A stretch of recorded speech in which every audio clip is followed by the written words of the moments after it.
नमस्कार, news special में आप सभी का बहुत बहुत स्वागत है। मैं मनीष कुमार वर्मा, एच 24/7 देख रहे हैं आप। आगामी 2024 लोकसभा चुनाव को लेकर सभी विधायकों और सांसदों की ड्यूटी बीजेपी ने लगाई है।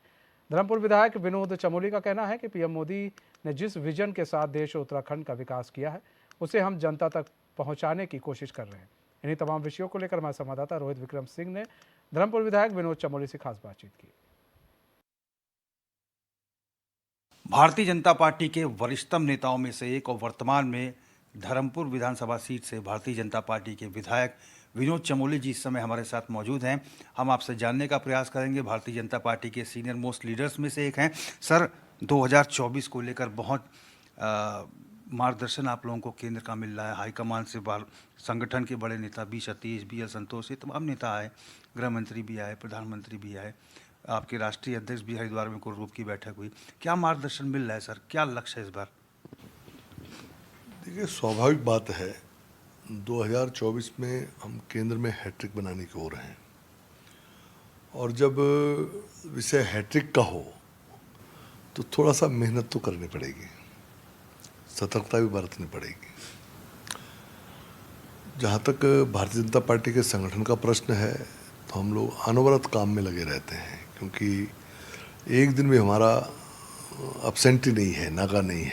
लगातार हमारे कार्यक्रम चलते रहते हैं और जो भी हमारा थिंक टैंक कहिए आप या जो भी नेतृत्व है हमारा, जिस प्रकार के कार्यक्रम हम लोगों को देते हैं उन कार्यक्रमों को हम जनता तक पहुंचाने का निरंतर प्रयास करते हैं और उसके परिणाम भी दिख रहे हैं। क्योंकि अगर आप 2024 लोकसभा चुनाव की बात करेंगे तो भारतीय जनता पार्टी बहुत लीड लिए हुए है, इस समय काफ़ी आगे है। तो मैं कह सकता हूं कि 2024 उत्तराखंड के संदर्भ में हम लोग 5 सीटें जीतने जा रहे हैं। अच्छा विधायक जी, इंडिया गठबंधन को लेकर क्या कुछ कहेंगे आप? क्योंकि उसमें रार प्रति दिखाई दे रही है। समाजवादी पार्टी की बात करें तो उत्तर प्रदेश में वो कह रही है कि मैं 65 सीटों पर चुनाव लड़ना है। कांग्रेस कह रही है 80 की 80 सीटों पर लड़ेंगे। उत्तराखंड में आए थे राष्ट्रीय अध्यक्ष अखिलेश यादव, वो कहे थे कि हरिद्वार और नैनीताल से हम अपने प्रत्याशी को उतारेंगे। आपको लगता है कि ये बारात ज़्यादा दूर तक जा पाएगी, जिस तरह से अब मनमुटाव भी सामने निकल के आ रहे हैं?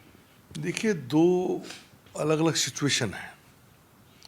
आपने जो प्रश्न किया है वो राष्ट्रीय संदर्भ का प्रश्न है। इंडिया गठबंधन नकारात्मक सोच पर आधारित गठबंधन है, क्योंकि उस सोच के मूल में यह है कि मोदी जी को किस तरह रोका जाए, भारतीय जनता पार्टी को किस तरह रोका जाए, उसके लिए वो सब एक हुए हैं। वो कोई सैद्धांतिक गठबंधन नहीं है, ना ही कोई वैचारिक गठबंधन है, ना ही कोई एजेंडे को लेकर विकास के या बेरोजगारी के या जिस प्रकार के भी मुद्दे रहते हैं उनको लेकर कोई कार्यक्रम लेकर वो गठबंधन बना है। वो सिर्फ और सिर्फ एक ही सोच को लेकर बना है कि किसी भी तरह से भारतीय जनता पार्टी के इस अजेय रथ को रोका जाए। तो कहीं ना कहीं नकारात्मक सोच के साथ जो गठबंधन बनेगा वो ज़्यादा दिन चल नहीं सकता है। अभी आपने देखा, जैसे ही विधानसभाओं के चुनाव हुए वो गठबंधन टूटता नज़र आ रहा है। मैं नीतीश कुमार जी को सुन रहा था, बहुत निराश दिख रहे, हताश दिख रहे थे। उनको भी लग रहा था कि ये गठबंधन ये अकाल मृत्यु की ओर बढ़ रहा है, ये जन्म लेने के साथ ही समाप्ति की ओर जा रहा है। मुझे भी वही दिख रहा है। जहाँ तक उत्तराखंड का संदर्भ है तो ये गठबंधन उत्तराखंड में प्रभावी नहीं है, क्योंकि उत्तराखंड में हमारा जो चुनाव होता है वो सीधे सीधे कांग्रेस वर्सेस बीजेपी होता है। यहाँ पर कोई तीसरा दल प्रभावी नहीं है। तो गठबंधन करें चाहे न करें, हमें उनसे लड़ना है। तो हमारे लिए सीधा सीधा चुनाव कांग्रेस से है और हम जीतते हुए दिख रहे हैं। तो इसलिए उत्तराखंड में उस इंडिया गठबंधन का कोई प्रभाव रहेगा नहीं। अच्छा विधायक जी, कुछ परसेप्शन बदले हैं बीते कुछ वर्षों में। अब राज्य सरकार की उपलब्धियों और केंद्र सरकार की उपलब्धियों को भी जनता देख रही है, क्योंकि डबल इंजन की सरकार है, दोनों के कामों को देखा जा रहा है। पिछले अगर हम 2004 इलेक्शन की बात करें, लोकसभा चुनाव की बात करें, तो उससे ठीक एन पहले इन्वेस्टर समिट हुआ था। इस बार भी लोकसभा चुनाव से पहले इन्वेस्टर समिट प्रस्तावित है। आपको लग रहा है कि विपक्ष जो है आरोप लगा रहा है, विपक्ष के बड़े नेता कह रहे हैं कि श्वेत पत्र सरकार जारी करे और ये बताए कि अब तक कितने इन्वेस्टर 2018 से अब तक लेकर उत्तराखंड में निवेश कर चुके हैं। हालांकि इसको लेकर आपने 2 दिन पहले पत्रकार वार्ता भी की थी। श्वेत पत्र की मांग कर रहे हैं और ये कह रहे हैं कि सारी इंडस्ट्रीज तो यहाँ से जा रही हैं। सरकार ये बता दे कि जितना आयोजन में खर्च होता है, क्या इतना पैसा भी उत्तराखंड आया है? और क्या आपको लगता है कि ये गेम चेंजर साबित हो सकता है? धामी जी का नेतृत्व जो है, जो कहते हैं वो करके दिखाते हैं। नहीं, पहला प्रश्न तो कांग्रेस के प्रश्न में से निकलता है कि क्या हमको प्रयास नहीं करने चाहिए राज्य को आगे बढ़ाने के लिए। राज्य में इन्वेस्टमेंट लाने के लिए क्या सरकार को प्रयासरत नहीं रहना चाहिए, कोशिश नहीं होनी चाहिए? क्या वे चाहते हैं कि राज्य की जीडीपी न बढ़े? क्या वे चाहते हैं कि राज्य में रोजगार के जो अवसर हैं वो उपलब्ध न हो?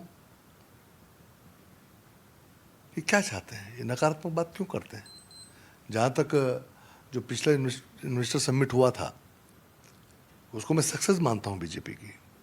जो 40,000 करोड़ रुपया यहाँ पर एग्जीक्यूट हुआ, जो निवेश आया, क्या वो कमतर रखती है कांग्रेस उसको? उससे पहले 17 सालों में इतना इन्वेस्टमेंट नहीं आया था, 17 सालों का मिला के, जो हमारे एक इन्वेस्टर समिट से आ गया था। और वो भी ऐसी परिस्थितियों में जब कोरोना आ गया था। जीएसटी एक नया पूरे देश के अंदर वन टैक्स सिस्टम चला। इन सब बदलावों के बावजूद, इन सब विषम परिस्थितियों में, कोरोना जैसी में 40,000 करोड़ रुपया हम लोग यहाँ पर निवेश ला पाए और उसके माध्यम से हमने काम को आगे बढ़ाया। तो क्या कांग्रेस को अच्छा नहीं लग रहा है क्या? आज हमारे मुख्यमंत्री पूरे देश और प्रदेशों में घूम रहे हैं और विदेशों में जा रहे हैं। अभी तक लगभग 1 लाख करोड़ के एमओयूज हो चुके हैं अभी तक, जो एज ऑन डेट जो बताया जा रहा है। और हमारा लक्ष्य 2.25 से लेकर 2.5 लाख करोड़ के एमओयूज करने का है। परिस्थितियाँ भी अनुकूल हैं। अगर इसमें से हम 1.25 लाख करोड़ भी टर्न अप कर गए, एग्जीक्यूट कर गए, तो क्या छोटी उपलब्धि होगी प्रदेश के लिए? बताए ना कांग्रेस मुझे। अरे ये प्रयास उनको अपने समय पे करने चाहिए, तो क्यों नहीं किए? कांग्रेस ने प्रयास करने के बजाय, आपको ध्यान में होगा जो यहाँ पर सिडकुल हम देखते हैं और जिस पर जो इंडस्ट्रियलाइजेशन हम देखते हैं, लोग कहते हैं साहब तिवारी जी के टाइम पर हुआ। नो डाउट तिवारी जी के टाइम पर हुआ, अस्थाई सरकार पहले उन्हीं की बनी थी, लेकिन ये अटल जी के कारण हुआ था। ये सब जानते हैं कि इंडस्ट्रियल पैकेज अटल जी ने दिया था, टैक्स हॉलीडे दिया था, और उसके बाद ये सिडकुल ये सब बने थे। कांग्रेस ने क्या किया? जैसे अटल जी की सरकार गई, कांग्रेस की यूपीए सरकार आई, जो 10 साल का हमको पैकेज उसको 5 साल का कर दिया, टैक्स हॉलीडे समाप्त कर दिया। जो हमारा स्पेशल रजिस्टर का दर्जा था वो हमसे छीना। तो जो कांग्रेस शुरू से इस प्रदेश के अंदर इस प्रकार का व्यवहार कर रही है, वो नहीं चाहती कि इस प्रदेश का इंडस्ट्रियलाइजेशन हो, वो नहीं चाहते प्रदेश आगे बढ़े। उस कांग्रेस से मैं समझता हूँ इसी तरह के सवालों की अपेक्षा की जा सकती है। अरे उनको चाहिए था कि भाई ठीक है, आप इन्वेस्टर सबमिट कर रहे हैं, अच्छी बात है, निवेश लाइए, इसमें और अधिक प्रयास कीजिए ताकि जो एमओयूज हुए हैं वो अधिक से अधिक धरातल पर उतर सकें। एक सकारात्मक बात करनी चाहिए ताकि प्रदेश की जनता का विश्वास भी उन पर बढ़ता। क्या भाई चाहे कुछ भी हो, राजनीतिक राइवलरी अपना अलग है, लेकिन वो भी प्रदेश के बारे में सोचते हैं, ठीक ठाक सोचते हैं। ये बात कम से कम एक पॉजिटिव मैसेज उनको करना चाहिए था। लेकिन मैं समझता हूँ कि ये परिस्थितियाँ हैं उनकी जो उनसे करा रही हैं। कांग्रेस के लिए एक अच्छा वातावरण नहीं है, तो वही चीज़ें उनके नकारात्मक भाव सामने आ रहा है। अच्छा विधायक जी, बहुत महत्वपूर्ण प्रश्न है। चूँकि डबल इंजन की सरकार है और राज्य सरकार से जुड़े हुए मुद्दे और केंद्र सरकार से जुड़े हुए मुद्दे भी सवालों में रहेंगे। क्या देश भूल जाएगा प्रधानमंत्री नरेंद्र मोदी के उन प्रयासों को जो कोविड काल के दौरान उनके द्वारा किए गए? उस समय कम समय के भीतर वैक्सीन उपलब्ध कराना, मुफ्त अनाज की योजना चलाना, जो तमाम इंफ्रास्ट्रक्चर है, दवाई के, मास्क के, ऐसे उद्योगों को कम समय के भीतर स्थापित करना और विदेशों में एक नज़ीर पेश कर देना। क्या देश इसको भूल चुका है कि ये वोटों में तब्दील होकर इस बार भारतीय जनता पार्टी की झोली में आएगा? देखिए, बिल्कुल देश नहीं भूलेगा। और देश का जो गरीब है, किसान है, जवान है, ये सब का सब ये मानता है कि मोदी देश को ठीक दिशा में ले जा रहे हैं। और मोदी जी ने गरीब से गरीब की चिंता की है, नौजवान की चिंता की है, किसान की चिंता की है। कोई भी जीवन का ऐसा क्षेत्र नहीं है, समाज का कोई ऐसा क्षेत्र नहीं है जिस पर मोदी जी ने एक्सरसाइज नहीं की, जिस पर उन्होंने कंसिडरेशन में नहीं लिया है। उन्होंने सब तरफ काम किया है। और मेरा तो मानना है कि उत्तराखंड के संदर्भ में तो मोदी जी ने अपने आप को एक ब्रांड एम्बेसडर की तरह प्रस्तुत किया है। आपने देखा, पर्यटन हमारे यहाँ एक बड़ी संभावना है। और जो मेरी आर्थिकी है प्रदेश की, उसमें कृषि के बाद अगर कोई दूसरा क्षेत्र आता है तो वो पर्यटन का आता है। केदारनाथ, बद्रीनाथ की ब्रांडिंग जो मोदी जी ने की है, आप देखते हैं कि पहले हमने जब आंकड़े लिए थे तो 35 लाख कुल यात्री यहाँ पर आए थे। विधानसभा के अंदर एक बार इस पर चर्चा हो रही थी तो मैंने भाषण दिया था, मेरा भाषण आज भी रिकॉर्डेड है। मैंने कहा आने वाले 5-7 साल के अंदर उत्तराखंड के अंदर 1 करोड़ पर्यटक आएगा, उसके लिए हमको तैयारी करनी चाहिए। आज इस बार 50 लाख से पार हो चुका है। और गढ़वाल में तो उन्होंने किया ही किया, इस बार उन्होंने कुमाऊं को रुख किया, बहुत अच्छी बात की। कुमाऊं में उन्होंने आदि कैलाश के दर्शन किए, उसके बाद उन्होंने द्रौपदी कुंड के दर्शन किए और वहाँ से पार्वती कुंड के दर्शन किए। वहाँ से एक ब्रांडिंग हुई जागेश्वर की, उन सब क्षेत्रों की। उन्होंने ये बताया कि भाई 12 ज्योतिर्लिंग नहीं, जागेश्वर भी ज्योतिर्लिंग है, सिद्धपीठ है, सिद्ध है। तो एक ब्रांडिंग हो रही है और इस ब्रांडिंग के कारण पर्यटक बढ़ रहा है। तो जितना पर्यटक का मूवमेंट उत्तराखंड के अंदर बढ़ेगा, निश्चित तौर पर उतनी हमारी इकोनॉमी बूस्टअप होगी, उतने हमें रोजगार के हमको अवसर प्राप्त होंगे। तो खुद जिस प्रदेश की ब्रांडिंग प्रधानमंत्री ने अपने हाथ में ले रखी हो, वो प्रदेश कैसे उस प्रधानमंत्री को भूल सकता है, वो कैसे उससे अपने आप को अलग रख सकता है। विधायक जी, बहुत इसी से संबंधित प्रश्न है मेरा। 2 प्रश्न है छोटे छोटे। एक तो केदार घाटी जो कॉरिडोर की तैयारी हो रही है, इसके साथ ही मानसखंड कॉरिडोर की तैयारी हो रही है। विपक्षी विधायक धारचूला से हरीश धामी खुद तारीफ करते हुए दिखाई दिए, उनका वीडियो जारी हुआ, प्रधानमंत्री नरेंद्र मोदी का अभिनंदन कर रहे थे। और इसके साथ ही राज्य सरकार की अगर हम बात करें तो बहुत सारे ऐसे लम्हे हैं कि विपक्ष के विधायकों ने मुख्यमंत्री पुष्कर सिंह धामी की तारीफ की। तो आपको लगता है ये सकारात्मक संदेश जनता के भीतर जा रहा है कि ज़ीरो टॉलरेंस और नो भेदभाव वाली पॉलिसी पे बीजेपी काम कर रही है? नहीं, देखिए, जो थोड़ा भी आत्मा जिसकी होगी और जिस पे राजनीति हावी नहीं होगी, जो अपने आप को उत्तराखंड का नागरिक मानता है, यहाँ का कहते हैं ना कि सन ऑफ द सॉयल है, तो जब जब उत्तराखंड में कुछ बेहतर होगा तो निश्चित तौर पर वो राजनीति उठ की बात करेगा। और ऐसे तमाम विधायक कांग्रेस से भी निकल के आए हैं कि जिन्होंने अच्छे कामों की तारीफ की है। ये अच्छी बात है, ये राजनीति में एक अच्छी शुरुआत है हमारे प्रदेश में। और निश्चित तौर पर हम सब के सब मुख्यमंत्री धामी के नेतृत्व में प्रदेश के विकास के लिए कमिटेड है। कुछ मसले आए हैं बीच में, जो जीरो टॉलरेंस का हमारा जो पक्ष रहता है, उस पर भी हमने अपने आप को साबित किया है। नकल का मामला हुआ, नकल तो बरसानों वर्ष हो रही थी, लेकिन कभी इतनी हार्ड कोई सरकार नहीं हुई कि हमने 60 से अधिक लोगों को जेलों में डाल दिया, IAS तमाम सीनियर को भी डाल दिया। उस पर हम इतना सख्त कानून लिया है कि पूरे देश के अंदर उसकी तारीफ हो रही है और प्रदेश उसको लागू करने की स्थिति में आ रही है। ये भी हमने किया है। तो ये हमारी जीरो टॉलरेंस जो पॉलिसी है, ये उसी का पार्ट है। अभी बहुत सारे इश्यूज़ हैं हमारे, जिन पर हम लोग इस समय एक्सरसाइज कर रहे हैं और लोग उसको अप्रिशिएट भी कर रहे हैं। तो ओवरऑल अगर आप सिनेरियो देखते हैं, पॉलिटिकल सिनेरियो देखते हैं, तो केंद्र की सरकार बेहतर काम कर रही है, प्रदेश की सरकार केंद्र की सरकार के कामों को आगे बढ़ा रही है और अपने स्तर पर भी कुछ अच्छे काम कर रही है। तो ये सारी चीज़ें जब जुड़ती हैं तो उत्तराखंड में सिर्फ बीजेपी होता है। अच्छा विधायक जी, जैसे हमने देखा है कि चाहे उत्तर प्रदेश की सरकार हो, योगी जी भी तमाम विकास कार्यों के लिए प्रधानमंत्री नरेंद्र मोदी का धन्यवाद देते हैं और ये कहते हैं कि भाई उनके सानिध्य में ही हम लोग काम कर रहे हैं। मुख्यमंत्री पुष्कर सिंह धामी भी यही बात कहते हैं। जो आप नकल विरोधी कानून की बात कर रहे हैं, UCC का मसला हो और इसके साथ ही जबरन धर्मांतरण को रोक का मसला हो, अवैध जो मज़ारे हैं या फिर लैंड जिहाद, लव जिहाद, ये तमाम ऐसे निर्णय हैं जिस पर कठोर कार्रवाई मुख्यमंत्री ने की है। अब उनका राजनीतिक कद भी बढ़ता जा रहा है। विधानसभा 5 राज्यों में होने हैं, उनको चिट्ठी आई हाईकमान से कि आपको 5 जनसभाएं करनी हैं। आपको लगता है कि जिस तरह से उनकी डिमांड बढ़ रही है कि एक देशव्यापी नेता के रूप में पुष्कर सिंह धामी उभर कर आए हैं और प्रधानमंत्री मोदी भी आते हैं तो उनकी पीठ थपथपा के जाते हैं, ये अच्छे संकेत हैं? देखिए, बहुत अच्छा है। अभी नौजवान है, स्वाभाविक बात है, प्रधानमंत्री की नज़र भी आने वाले नेतृत्व पर है कि कौन कौन लोग आगे नेतृत्व प्रदान कर सकते हैं।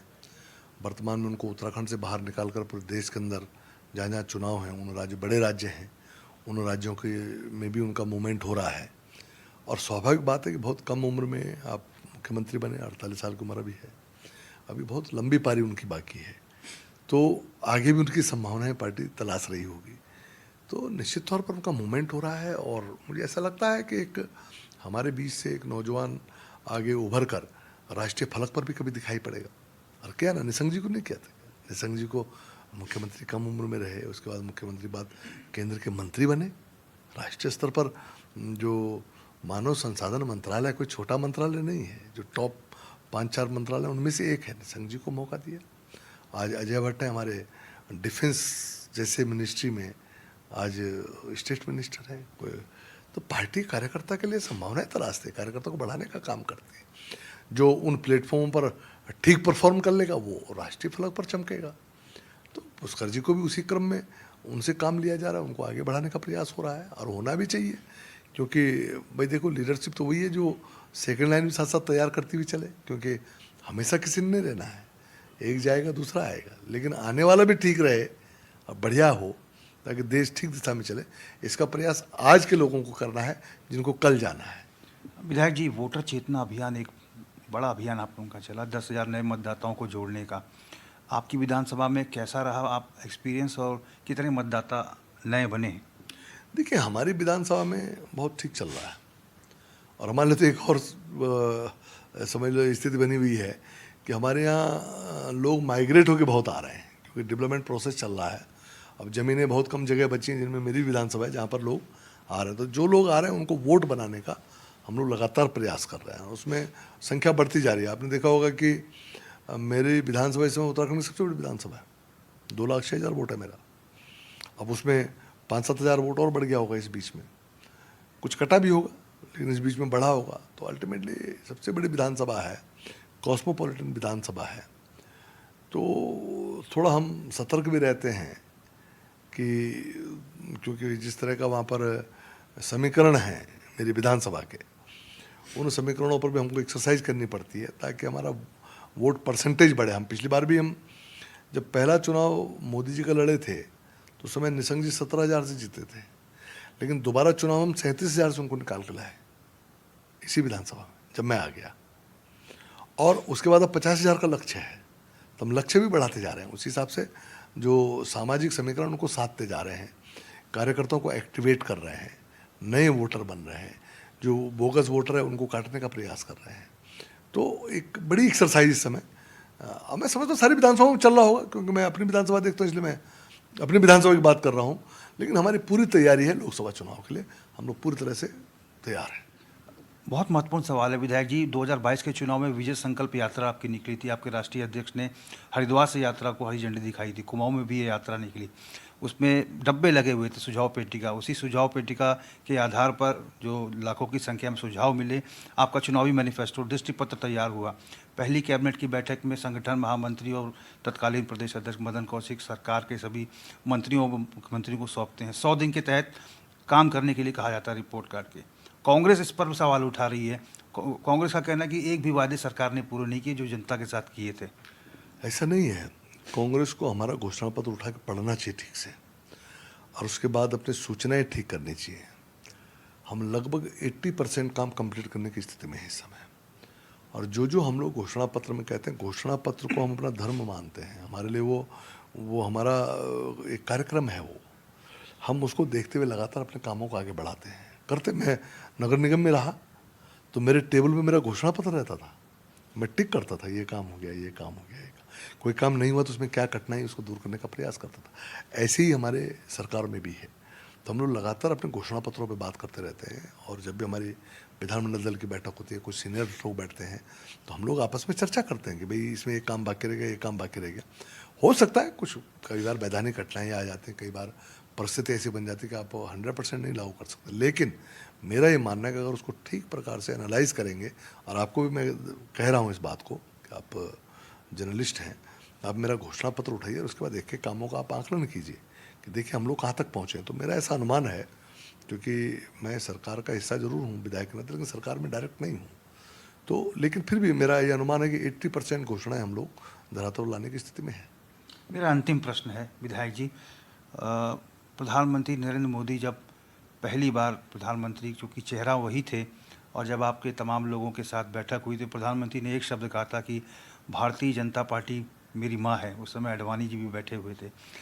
आपको क्या लगता है कि प्रधानमंत्री नरेंद्र मोदी लगातार इस विचारधारा के साथ देश की सेवा करते आ रहे हैं, प्रदेशों में भी लगातार वो सुध लेते रहते हैं, उत्तर प्रदेश के मुख्यमंत्री हों या उत्तराखंड के, जहाँ भी बीजेपी शासित राज्य के मुख्यमंत्री हों, सबसे फीडबैक लेते हैं।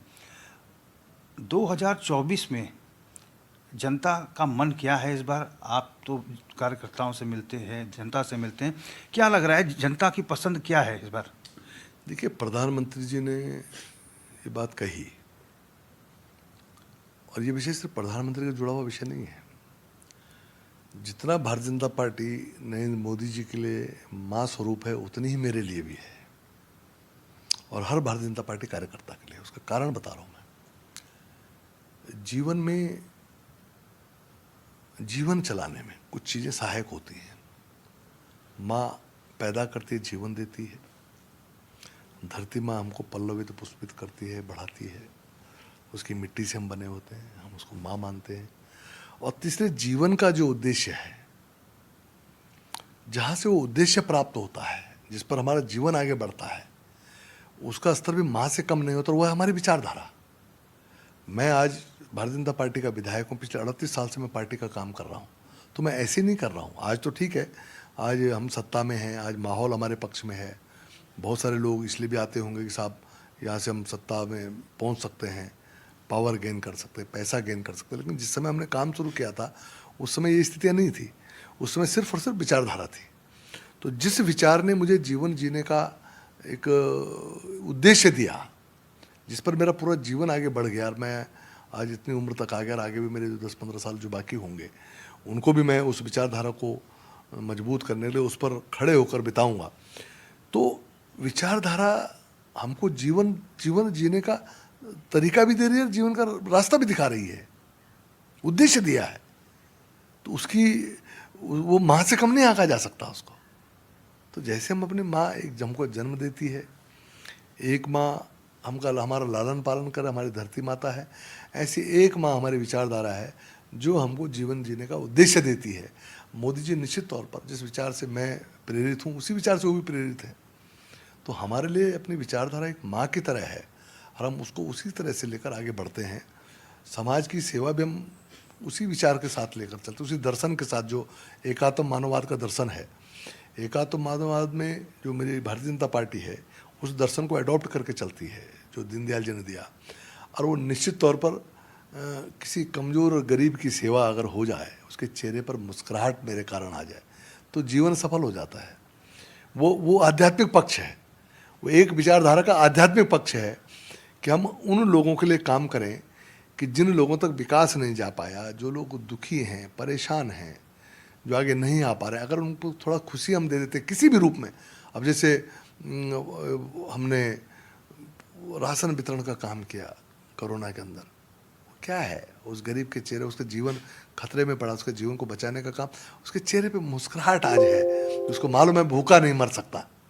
यही तो मेरा दर्शन है। तो उसके कारण जो हमको एक आत्मिक सुख मिलता है, जो आत्मिक सुख मिलता है, और जो हम काम करते हैं, तो हम सिर्फ इस तक सीमित नहीं है कि हम एक विचारधारा पे काम करते हुए या राजनीति में काम करते हम कुछ बन जाएंगे, आगे पहुंच जाएंगे। अरे इस जन्म के बाद भी कुछ होना है, और वो तभी संभव है कि जब उस गरीब कल्याण की हम बात करेंगे, जब उन चेहरों की बात करेंगे जो मुरझाए हुए हैं, उन पर खुशी ला पाएंगे, तो कहीं ना कहीं मरते समय हमें संतोष होगा कि हमने कुछ किया है, और भगवान भी उसको देख रहा होगा। हमारा अगला जन्म अगर कभी होता है तो कम से कम उन चीज़ों का कंसिडरेशन होगा, नहीं भी होगा तो हम संतोष के साथ मर पाएंगे। वो आध्यात्मिक पक्ष है, जो विचारधारा को माँ के रूप में स्वीकारना, और उसके बाद उससे प्रेरित होकर उसको आम जन कल्याण में अपने जीवन को लगाना, वो एक आध्यात्मिक पक्ष है पूरी विचारधारा का। तो उस पर हम लोग आगे बढ़ते हैं। विधायक जी, अपना बहुमूल्य समय देने के लिए बहुत बहुत धन्यवाद, और वार्तालाप आपसे बहुत अच्छी रही। हाँ, धन्यवाद आपका, नमस्कार। तो हमने बात की भारतीय जनता पार्टी के वरिष्ठतम नेताओं में से एक, धर्मपुर विधानसभा सीट से बीजेपी विधायक विनोद चमोली जी। आपका साफ तौर पर कहना है कि जिस प्रकार के काम केंद्र की सरकार के द्वारा किए जा रहे हैं और प्रदेश की धामी सरकार के द्वारा किए जा रहे हैं, वो निश्चित तौर पर एक मील का पत्थर है, और एक बार फिर 2024 के लोकसभा चुनाव में प्रधानमंत्री नरेंद्र मोदी के चेहरे पर ईवीएम का बटन दबेगा और प्रचंड बहुमत की सरकार बनेगी, और उत्तराखंड की 5 लोकसभा सीटें भारतीय जनता पार्टी जीतने वाली है। HNN 24/7 के लिए अपने कैमरा पर्सन हरीश भट्ट के साथ मैं रोहित विक्रम सिंह, देहरादून। हमारे इस खास पेशकश में बस इतना है। मुझे दीजिए इजाजत, तो खबरों के साथ बने रहने के लिए देखते रहिए HNN न्यूज़। नमस्कार।